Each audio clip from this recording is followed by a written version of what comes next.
Bon, écoutez, donc c'est un plaisir de vous parler de canaux cachés. Alors, c'est un domaine un peu d'expertise, un domaine qui touche aussi à l'embarqué, mais vous le savez, la cybersécurité est un continuum, donc du support matériel jusqu'au logiciel. Et donc, aujourd'hui, effectivement, vous allez voir avec un, un collègue de Télécom Paris, en fait, on vient vous présenter une simplification, une façon de démystifier les canaux cachés, qui a donné lieu d'ailleurs à la publication d'un livre. Voilà, donc difficile en une demi-heure de vous faire la lecture de cet ouvrage, mais je vais en sortir, disons, les éléments les plus importants en pratique. Voilà. Et en pratique, le contexte, c'est la certification, en fait. Voilà. Donc voilà, donc je suis Sylvain Guillet, cofondateur et directeur général, directeur technique de Secure IC, et aussi professeur invité à Télécom Paris. Et donc cette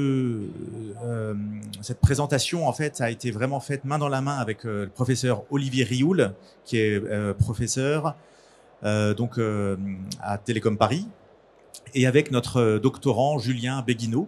Voilà. Et je vous mets déjà une petite illustration des canaux cachés, canaux auxiliaires. Donc un chemin d'attaque qui va extraire des clés sans faire de cryptanalyse.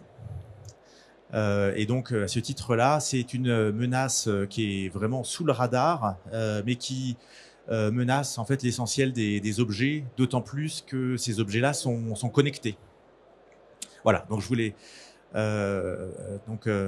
vous les présenter. Voilà. Donc un petit résumé de l'intervention. Mais bien sûr, je vais tout expliquer de manière très pédagogique dans les transparents à venir. Donc tout d'abord, les canaux cachés, comme vous le savez, ce n'est pas de la cryptanalyse. C'est donc en fait une technique qui vise à extraire des clés, mais sans indépendamment de l'algorithme. Donc la clé peut être aussi longue que possible, l'algorithme peut être post-quantique éventuellement. Les canaux cachés sont un chemin d'attaque qui s'applique. Donc c'est vraiment, j'ai envie de dire, immanent, et ça reste une problématique très importante. Donc l'industrie, bien sûr, cherche à les endiguer, et donc il y a différentes protections qui sont mises en place, ce qu'on appelle en fait faire du calcul sur des données qui sont randomisées, par exemple.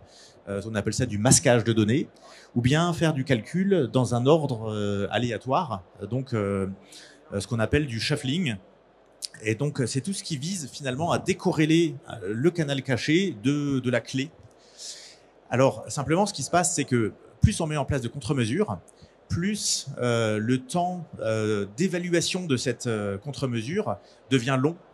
Et en fait, ce qu'on souhaite faire, c'est très simple, c'est en fait d'avoir une évaluation de la sécurité qui soit moins longue que de réaliser une attaque. Alors, on est sur des schémas de certification très élevés, comme du critère commun, à des niveaux, vous savez, EAL 5+, par exemple, où on considère que l'attaquant a un budget de plus de 6 mois pour extraire les secrets. Or, on ne souhaite pas qu'un laboratoire, de certification, disons un PASI ou un CESTI, passe lui aussi 6 mois pour évaluer la sécurité, et surtout si c'est non conclusif à la fin. C'est que je n'ai pas réussi à extraire la clé, mais j'ai quand même cramé 6 mois de temps de laboratoire, d'experts, voilà. Et donc, en fait, notre travail ici, ça vise à réduire ce temps-là de 6 mois à 1 semaine. Donc on ne va pas réaliser l'attaque. En revanche, on va pouvoir détecter des fuites et pouvoir affirmer, et avec certitude, parce que ça va être mathématique, que le système en question n'est pas vulnérable. Et donc en fait, tout ça, bien sûr, ça rentre dans un cadre normatif très encadré, les critères communs, et également la norme ISO 17825 qui concerne tout ce qui est fuite d'informations. Alors, donc moi je suis l'éditeur de cette norme au niveau ISO. Et en fait, la critique qu'on m'a faite, c'est Sylvain, cette norme, elle cadre bien ce qu'il faut faire pour évaluer les fuites d'informations de manière générale. En revanche, j'ai besoin d'une recette. Donc, mes évaluateurs, ils doivent dérouler un schéma d'évaluation étape par étape, et il faut vraiment que ce soit documenté. Et donc, c'est cette partie-là que je vais plus précisément détailler. Donc, le fondement théorique, c'est un livre, vous voyez, donc c'est les fondations mathématiques pour l'analyse des canaux cachés sur des systèmes cryptographiques, tels qu'ils soient. Voilà. Et alors, il y a 400 pages, un peu plus. Donc voilà, il faut le vulgariser, hein, sinon effectivement le message ne passera pas. Et donc c'est l'objet de ma présentation maintenant. Alors le contexte, très rapidement. Bon, la cryptographie se retrouve vraiment maintenant partout, on est bien d'accord. Et donc tous ces objets-là sont vulnérables à des attaques sur leur implémentation, donc vis-à-vis de l'extraction de clés. Plus spécifiquement, les attaques sur les canaux auxiliaires sont maintenant dans la presse, vous voyez, le grand public, voilà. Donc c'est plus un sujet qui est anecdotique, c'est vraiment quelque chose d'omniprésent. Alors vous savez, à l'époque, quand le FBI avait demandé à Apple de donner les clés du smartphone Apple, de l'iPhone à l'époque, en fait, donc finalement ils sont débrouillés par leurs propres moyens, ils se sont débrouillés avec une attaque par canaux cachés. Donc c'est vraiment des choses qui marchent. Alors, pourquoi est-ce que la cryptographie est vulnérable à ces attaques-là? Eh bien, tout simplement, c'est que si vous avez de la cryptographie qui ne marche pas en temps constant, donc le temps d'exécution dépend de la clé, bien entendu, vous allez pouvoir utiliser un oracle qui va venir comparer le temps d'exécution on va dire d'un clone et de votre victime. D'accord? Donc aujourd'hui, la cryptographie essentiellement est à temps constant. Voilà. En revanche, rien n'empêche un attaquant d'écouter avec des moyens physiques comme des antennes, n'importe quel capteur, de récolter ce qu'on appelle des traces d'exécution et derrière d'avoir un distingueur. Donc la trace, vous voyez que les courbes superposées ici sont toutes un peu différentes, donc elles sont toutes un peu reliées à la clé qui est à l'intérieur, et donc on peut venir retrouver la clé bit par bit, octet par octet. C'est une attaque divisée pour régner, et c'est pour cela que je vous disais que quelle que soit la longueur de la clé, on va pouvoir la retrouver par ce type d'attaque. D'accord. Donc bon, c'est très connu, il y a pas mal de conférences qui parlent de ces sujets-là, mais c'est toujours des conférences qui, comment vous dire, sont très métier, un peu, voilà, c'est pas grand public, hein, dit autrement. Alors, donc tout ça, bien sûr, c'est une menace qui est vraiment prise au sérieux. Donc, il y a tout un paquet de normes et de standards qui en traitent. Donc, les FIPS, par exemple, les critères communs on considère que ce sont des menaces et que effectivement, il faut pouvoir s'en protéger. Au niveau des CWE, c'en est une bien spécifique. Et donc voilà, vous avez, enfin, je ne sais pas si vous suivez les CWE, mais là il y a toute une vague actuellement de CWE hardware qui sont assez intéressantes à suivre. Comme maintenant, effectivement, les attaquants ont un potentiel un peu plus opérationnel peut-être qu'avant, quoi. Voilà un peu le contexte. Alors, si j'avance, je donne un peu quelques ordres de grandeur. Alors, je suppose que vous êtes un peu familier avec les critères communs. Il y a différents niveaux dans les critères communs, et vraiment le critère qui n'est pas le critère de qualité de code ou de test, de la guidance sur le produit, mais qui est vraiment l'obligation de résultat vis-à-vis d'une exploitation de vulnérabilité, c'est la classe d'assurance qui s'appelle AVAVAN. Donc il y a du AVAVAN jusqu'à niveau 5, et donc là on est dans le contexte un petit peu Cyber Resiliency Act. Donc, si vous voulez un peu un équivalent, hein, on commence à être dans le high quand on est au niveau 4-5, comme ça, en fait. Et donc,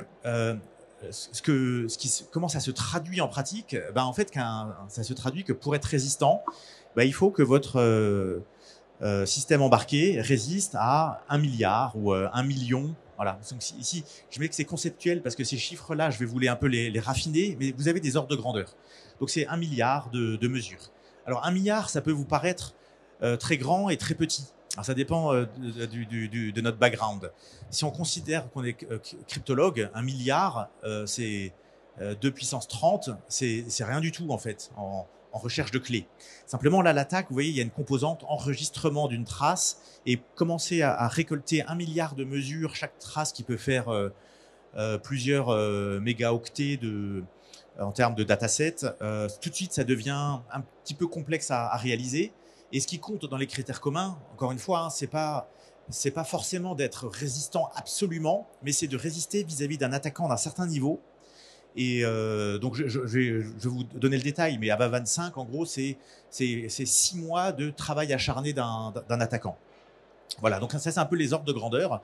Et donc, moi, le problème ici que je pose, ben, c'est comment est-ce qu'un laboratoire peut tester qu'un composant est robuste sans perdre le temps et l'effort pour faire cette évaluation qui bien sûr est coûteuse.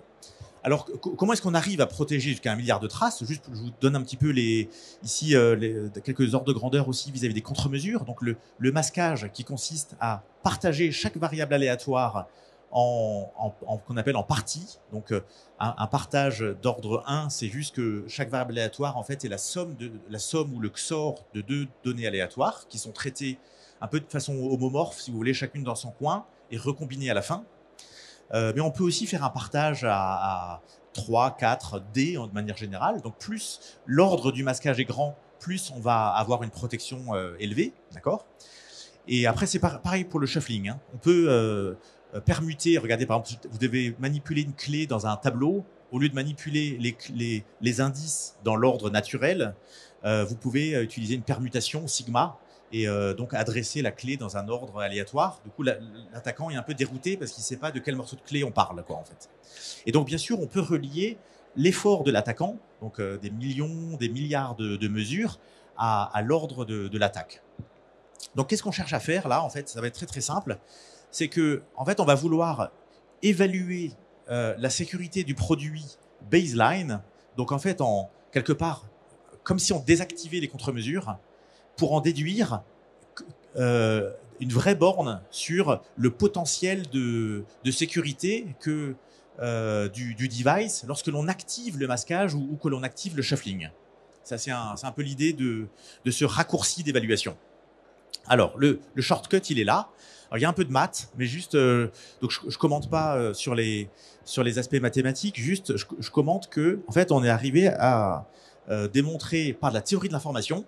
Donc ça, vous devez reconnaître, hein, c'est l'information, par exemple, diminue lorsqu'on fait du processing. Il y a différentes inégalités. Et puis, en fait, derrière la tensorisation, c'est quoi? C'est déduire quelle est l'information quand j'ai 1 milliard de mesures, forcément, j'ai plus d'informations que quand j'ai une mesure. Et quel est l'effet de passage à l'échelle? D'accord? C'est ce que dit la tensorisation. Et donc, en fait, là, ce que nous dit ce théorème-là, c'est que en fait, on va pouvoir borner le nombre de mesures pour atteindre une probabilité de succès, PS ici, d'attaque, par le bas. Donc on sait que l'adversaire va devoir au moins faire cet effort de prendre M mesures. Donc M, on veut que ce soit 1 million, 1 milliard. Et en fait, c'est relié quoi? Et c'est relié, et c'est là que c'est joli, à de l'information mutuelle entre de la fuite, ce sont les XI, YI, mais au niveau, non pas globalement de la fuite, mais de chaque partie. Chaque partie, si je reviens en arrière ici, vous voyez que mes parties, c'est mes Y1, 2, 3, D, comme ça, en fait. Donc, plus je partage, plus j'ai de parties, plus, en fait, je vais pouvoir écrire mon information mutuelle de cette manière-là, comme localement pour chaque partie. Alors, après, il y a d'autres inégalités. Alors, je vais pas toutes les passer en revue, mais chaque inégalité, finalement, agit dans un domaine de rapports signal à bruit différents. Donc, elles sont toutes utiles. Alors, comme je vous le disais, tout ça, alors a priori, on peut se dire, effectivement, c'est un peu effrayant, mais en fait, c'est très pratique. Simplement, ce travail-là, par exemple, a été publié dans un colloque qui s'appelle COSAD, c'est pas dit que si je vous demande qui connaît COSAD, j'ai des mains levées en fait. Donc c'est un domaine de niche et donc moi je veux rendre cela un petit peu plus accessible à en fait aux personnes qui pratiquent les attaques, ou du moins qui connaissent les attaques. Et donc là, par exemple, toutes les bornes sont représentées sur un graphique et on voit bien qu'il y a des domaines où donc le nombre de mesures, on veut le rendre grand. Hein. Donc suivant, il y a des notions de rapport signal à bruit. Mais donc par exemple, si je veux atteindre ici, si je veux atteindre le million de mesures, par exemple, en fait, on voit qu'il y a des bornes qui me disent oui, le device va résister, y compris jusqu'à 1 million. Voilà, il y a le 10 puissance 8 là qui est proche du milliard, etc. Donc chacune des bornes joue son rôle. Alors je vais en prendre une pour vous montrer en pratique comment elle s'exprime. Alors c'est très très simple, c'est cette borne-là. Le nombre de mesures qui est plus grande qu'une certaine quantité. Et je vais juste développer la fonction phi. Bon, alors la fonction phi ici, à peu près au premier ordre, quand on est dans des devices où le rapport signal à bruit est pas grand, l'information mutuelle est faible. Donc en gros, phi, c'est phi de z, c'est en gros c'est proportionnel à z au carré. Et donc là, comme j'ai la fonction phi moins 1, phi, en fait, elle se compense. Et donc j'obtiens simplement quelque chose de très intuitif, qui est que le nombre de mesures pour attaquer est plus grand à une quantité qui est inversement proportionnelle au produit des informations mutuelles pour chaque share, pour chaque partie de mon secret. Donc, je vous l'illustre. J'ai une illustration après. Alors, ça, c'est l'état de l'art aujourd'hui. Donc, aujourd'hui, j'applique les critères communs. Eh ben, je commence par mesurer, 1000 mesures. Ça, 1000 mesures, je le fais dans l'heure. Je détecte une fuite. Oui, je détecte une fuite. Ben, mon device, il n'est pas très sécurisé. Avavan 2. Et je détecte pas. Ben, du coup, allez, maintenant, ça y est, je me prends quelques semaines et j'enregistre 1 million de mesures. Pareil, je fais une détection. Est-ce que je détecte? Ah, cette fois-ci, je détecte. Bon, je suis au niveau de sécurité à 23. Et je continue comme ça, le milliard, etc. Et là, je peux vraiment décider. Mais alors là, en fait, simplement, j'ai un laboratoire qui devient plus du tout compétitif et qui va passer son temps à prendre des mesures et à analyser des datasets inutilement, en quelque sorte. Voilà. Donc, on a une complexité, en gros, qui est exponentielle avec l'ordre de la contre-mesure. Et ça, bien sûr, c'est hyper handicapant. Et donc, aujourd'hui, mais je vous dis, la pratique aujourd'hui, c'est que les labos, ils passent du temps à faire ces analyses-là et c'est pas idéal. Donc, nous, on propose en fait une complexité qui est linéaire en fonction de l'ordre. Donc, au lieu que ce soit 1000 puissance D, c'est 1000 fois D, simplement l'ordre de la contre-mesure. Alors, pourquoi fois D? C'est que je prends ma variable qui a été divisée ici en 3. Donc, j'ai une partie de la variable, une deuxième, une troisième. Mon secret, c'est la somme des 3. Mais le secret n'est jamais utilisé en tant que tel. Alors là, vous avez un exemple de trace, par exemple. Et en fait, on regarde les fuites d'informations de la première partie, la deuxième partie, la troisième partie. Je fais un zoom ici. Et en fait, on calcule l'information mutuelle qu'il y a ici avec, par exemple, l'octet de messages clairs ou de chiffrés correspondants. Et ça me donne une information mutuelle. Et là, j'ai mes 3 informations mutuelles. Donc, je peux calculer ma borne. Donc, ma borne qui est inversement proportionnelle au produit de ces 3 informations mutuelles. Et donc, je calcule cette borne M. Et donc, si M est plus grand que 1 milliard, par exemple, je sais que je suis à Vavan 5, par exemple. Et donc, ça va très, très vite parce qu'il me suffit de collecter 1000 traces et de faire l'analyse une, deux, des fois. Donc 1000 fois D. Donc c'est ça quelque part l'apport de ces travaux sur l'approche mathématique des canaux cachés, c'est de venir avec ces raccourcis d'évaluation. Voilà. Donc bon, là j'ai quelques exemples que ça marche en pratique. Alors ce qu'il faut regarder là-dedans, c'est que les courbes, les bornes sont en pointillés, voilà. Et donc le nombre de mesures pour retrouver la clé, c'est la partie expérimentale, c'est la partie de la courbe qui est un petit peu plus bruitée en quelque sorte. Et on voit que toutes les courbes expérimentales sont à droite des bornes. Donc les bornes sont bien des bornes inférieures, quoi, en fait. Donc la promesse est là, quoi. Voilà. Et alors maintenant, juste pour donner du concret sur ces histoires de millions, milliards, etc. Alors, ceux d'entre vous qui connaissent les systèmes de cotation critères communs, comment est-ce que l'on décide que c'est voilà, que 1 milliard de mesures et on est sécurisé? Alors, parce que en fait, les cotations critères communs, c'est différents facteurs. Donc, vraiment en 2 minutes, les facteurs d'évaluation d'une attaque, c'est quoi? Combien de temps je passe? Quelle est l'expertise de l'évaluateur? Quelle est la connaissance préalable de la cible? Quelle est ce qu'on appelle la fenêtre d'opportunité? Donc, est-ce que ça va être compliqué à être mis en œuvre, par exemple au niveau de l'achat du device? Et quel est mon équipement? Et en fait, ce qu'on voit, c'est que la plupart de ces critères-là sont très bas. Par exemple, l'équipement, on aura plus 4 points sur l'équipement. La connaissance de la cible, c'est pratiquement c'est 0. Alors, j'explique les raisons. Hein. En fait, c'est très facile d'acheter d'acheter par Internet le device. Hein.